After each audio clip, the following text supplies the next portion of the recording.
Sumo wrestlers. Today, I'm stepping into their world. That means early training, brutal workouts, and of course, an absolutely insane diet. I'll be trying to consume over 10,000 calories of authentic sumo food. Let's begin. The sumo wrestler's day begins at 5 a.m. with some light stretching. And once all that stretching is complete, it's straight into some bodyweight exercises. The most common exercises are lower body exercises, such as deep squats, shuffles, and leg lifts. Everything to build stronger legs and core. I wasn't too familiar with most of these exercises, so I decided to do 500 squats by doing 10 every minute for 50 minutes straight. 50 rounds, 500 reps done. Well, that was a lot of squats for first thing in the morning. Legs kind of feel like jello now, but we're going for the rest of the training. Not sumo training, jiu-jitsu training. This is where the training really gets serious. After this, it's time to rest, recover, and eat. You might think that since sumos are so big, they have to be eating all day. That's not the case. They generally only eat 2 meals a day, and that's once all of their training is finished. Unfortunately, I couldn't find a local sumo class, so I made do with my regular jiu-jitsu class in place of sumo training. Sumo wrestlers usually train in gyms known as sumo stables. Practices last for hours and involve hundreds of repetitions of sumo wrestlers slamming into each other. The whole session culminates with challenge matches and live sparring.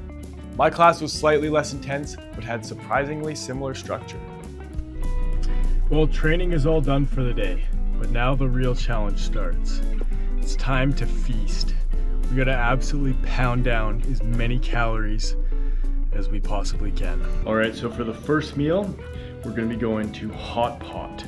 So the majority of the sumo wrestler diet is chanko nabe, which is basically like a chicken soup.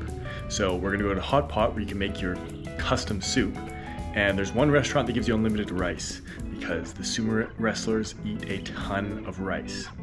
Not only that, they drink beer too to get those extra calories in. I don't know if this restaurant serves beer, so I'm gonna have one beforehand. First meal, it's gotta be big. This ice cold Japanese beverage was an incredible post-workout, and I was ready to build my own chanko nabe. I added seaweed, udon noodles, a variety of vegetables and sweet potatoes, and even some quail eggs. And of course, a whole pile of chicken. Chanko nabe is made with any type of meat. However, chicken is always eaten close to competition for good luck. The chicken is a two-legged animal, and since sumos are always trying to stay upright on their own 2 feet, they try and channel some of that energy by eating chicken.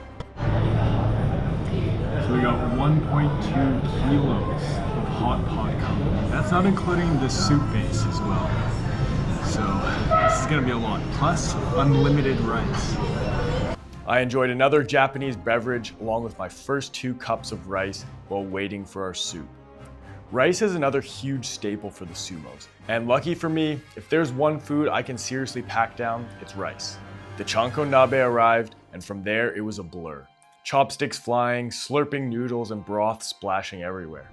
I continued consuming as much rice as possible, flavoring it with the delicious broth. I started to think that my eyes were a little bit bigger than my stomach. I may have overfilled the hot pot. But suddenly I found the bottom. I was not going to finish the broth, but all of the noodles, chicken, and vegetables had been consumed on top of 6 cups of rice. I was absolutely full to the brim. Well, I am pretty much incapacitated. My lovely wife didn't help me out too much with that hot pot. Had to do some estimations, and by my calculations, that was just over 3,400 calories. But we're not done yet, gotta get dessert. All right, we picked up some mochi. I don't actually know what mochis are, but they were used in the sumo diet for dessert to add a few extra calories. Not typically after lunchtime, but I need all the help I can get. All I know is they're cold, and they're about 80 calories a pop, so let's see how many of these I can eat. Basically an ice cream dumpling. Pretty good. Mango. Number 9. Now, if you've ever listened to this guy, you may have heard him tell you to take a 10-minute walk after eating a big meal. This is supposed to support digestion, reduce your insulin spike, and help prevent weight gain. And sumos, well, they do the exact opposite. After their first massive meal, they lay down and have a nap, purposely to promote weight gain. With the mochis filling what tiny gaps were left in my digestive system, we went to the beach to relax and have a nap. After the beach, I continued the same at home, lounging around, napping, and enjoying the sun. Well, I had a pretty successful series of naps this afternoon, and it's almost time for the second meal of the day. So that means a little pregame. We got a lot of calories to put down for dinner. Time for Chanko Nabe round 2. And Sapporo round 2. Can't say that I'm quite hungry yet, but sumo's gotta eat. Dinner was no surprise, a repeat of lunch. The only thing that changed this time was the restaurant and the amount of hot pot.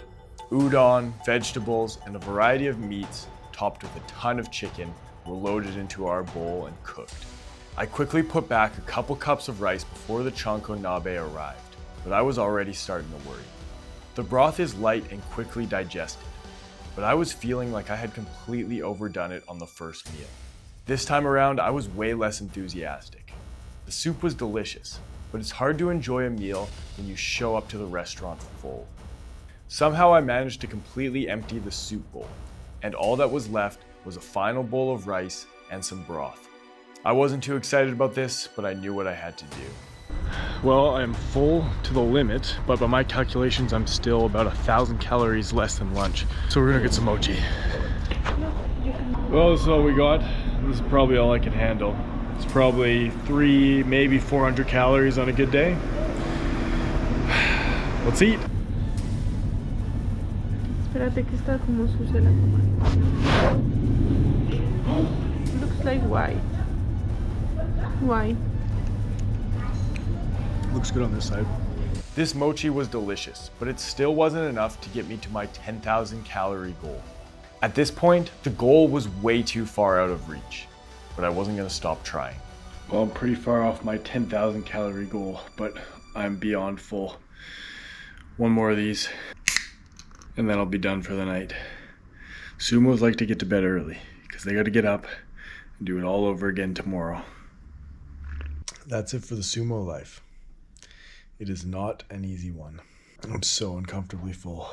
On this day as a sumo, I ate 7,334 calories with 979 grams of carbs, 282 grams of protein, and 161 grams of fat. I also walked 7,137 steps. I gained a total of 9 pounds, or 4.1 kilos. What surprised me the most is that the following morning, I felt light and ready to train again. If I had eaten the same amount of calories in pizza or McDonald's, I know for a fact I would feel like trash the next morning. But there's something about the broth and tons of rice that sets you up perfectly for a big morning workout. I may have failed to get the calorie count on the sumo diet, but I really enjoyed the lifestyle. Wake up early, train hard, and then eat and nap for the rest of the day. I honestly can't think of a better lifestyle. Thanks for watching.